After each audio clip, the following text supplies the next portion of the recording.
میرے دوستو، کتب سماویہ کے فتاوی جات دیکھ لو، تجھے معلوم ہوگا کہ مشکل کشا کون ہے، تجھے پتہ چلے گا کہ تیرا حاجت روا کون ہے، تیرا داتا اور مولا کون ہے۔ تو اپنے داتا اور مولا کی پہچان کر، تو اپنے حقیقی مشکل کشا کی پہچان کر۔ 1,24,000 پیغمبر دنیا میں تشریف لائے، کسی نبی نے اپنی دعا میں اللہ کے سوا اور کسی کو پکارا ہو تو مثال لاؤ، حتیٰ کہ توریت کھول کر دیکھ اور کسی کو نہیں پکارا، زبور کھول کر دیکھ اور کسی کو نہیں پکارا، انجیل کھول کر دیکھ اور کسی کو نہیں پکارا، قرآن کھول کر دیکھ اور کسی کو نہیں پکارا گیا۔ ہر نبی نے اپنی اپنی دعا میں رب کو پکارا ہے، حتیٰ کہ آمنہ کے لال کو دیکھ لے کہ بدر کے میدان میں اللہ تعالیٰ کو پکارا اور فرمایا کہ اے اللہ، اگر یہ صحابہ شہید ہو گئے، یہ صحابہ قتل کر دیے گئے تو تیری عبادت کرنے والا زمین پر کوئی نہ ہوگا۔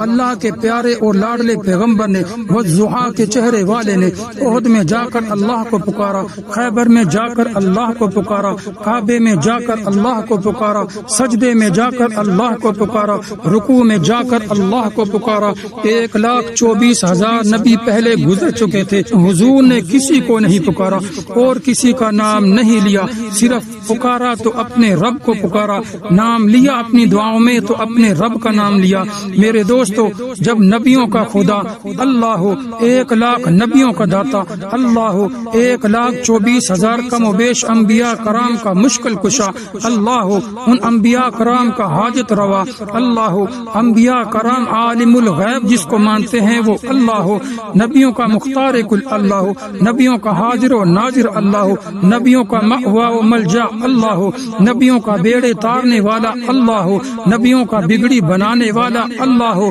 تو تم بھی اسی اللہ کو مشکل کشا مان لو جو نبیوں کا مشکل کشا ہے، وہ تمہارا بھی مشکل کشا ہے۔ میرے دوستو، اپنے عقیدے پر توحید کی پالش تو کرو، جب تک تمہارا عقیدہ درست نہیں ہوگا اس وقت تک تمہاری عبادات بھی درست نہیں ہوں گی۔ یہ عقیدے اپنا لو کہ اللہ کے سوا کوئی کچھ نہیں کر سکتا۔ میرے دوستو، عقیدہ عقد سے ہے، عقد عربی کا لفظ ہے، عقد کا معنی ہے گرہ باندھ دینا۔ ایک آدمی کہتا ہے کہ فلاں لڑکی کا فلاں لڑکے سے عقد ہو گیا، یعنی نکاح ہو گیا، یعنی اس لڑکی کی اس لڑکے کے ساتھ گرہ باندھ دی گئی، تو اسی عقد سے عقیدہ ہے۔ جب ایک لڑکے کا لڑکی سے عقد ہو گیا یعنی نکاح ہو گیا، اس کے بعد وہ لڑکی جس کی اس کے ساتھ گرہ بندھ گئی، اگر وہ لڑکی کسی اور کی طرف دیکھے گی تو جب یہ لڑکا دیکھے گا کہ میری بیوی ہے، اس کی تو میرے ساتھ گرہ بندھی ہوئی ہے، یہ آج شام فلاں لڑکے کی طرف دیکھ رہی تھی، اگر اس میں غیرت ہوگی تو طلاق دے دے گا۔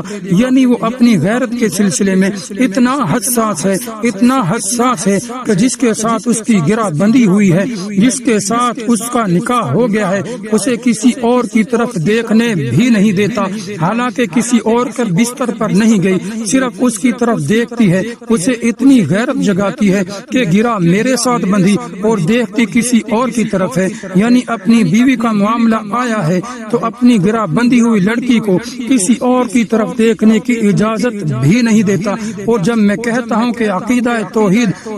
یہ عقیدہ توحید ہے، اس کا مطلب یہ ہے کہ ہماری گرہ رب کے ساتھ بندھ گئی۔ جب تیرے ساتھ ایک لڑکی کی گرہ باندھ دی جائے اور تو کسی اور کی طرف اسے دیکھنے بھی نہ دے، تو پھر تو رب کے ساتھ گرہ باندھ کر کسی اور کی طرف دیکھے گا تو کیا تیرے جتنی بھی رب کو غیرت نہیں؟ تم تو اس کو گولی مارو، تم تو اسے گھر سے نکال دو کہ میرے ساتھ عقد ہوا ہے، میرے ساتھ نکاح ہوا ہے، میرے ساتھ نسبت بندی ہے، اب کسی اور کی طرف دیکھے کیوں؟ میرے بھائیو، تم رب کے ساتھ عقد کر کے پیر کو پکارو، پھر ولی کو پکارو، پھر قبر کو پکارو اور پھر سجدے جا جا کر کرو، پھر کہو میری بگڑی بنا دے، اے فلاں مجھے پہنچ جا، اے خواجہ میری مدد کو آ۔ جتنی غیرت تمہارے اندر ہے کہ جس لڑکی کا عقد تمہارے ساتھ ہو گیا تو کسی اور کی طرف اسے دیکھنے بھی نہیں دیتا، تو کیا اللہ تعالیٰ کو تیرے جتنی بھی غیرت نہیں کہ وہ جس کو اس نے پیدا کیا تو وہ اس کو کھلا چھوڑ دے گا کہ وہ کہیں بھی جا کر اپنی جبین نیاز کو جھکائے،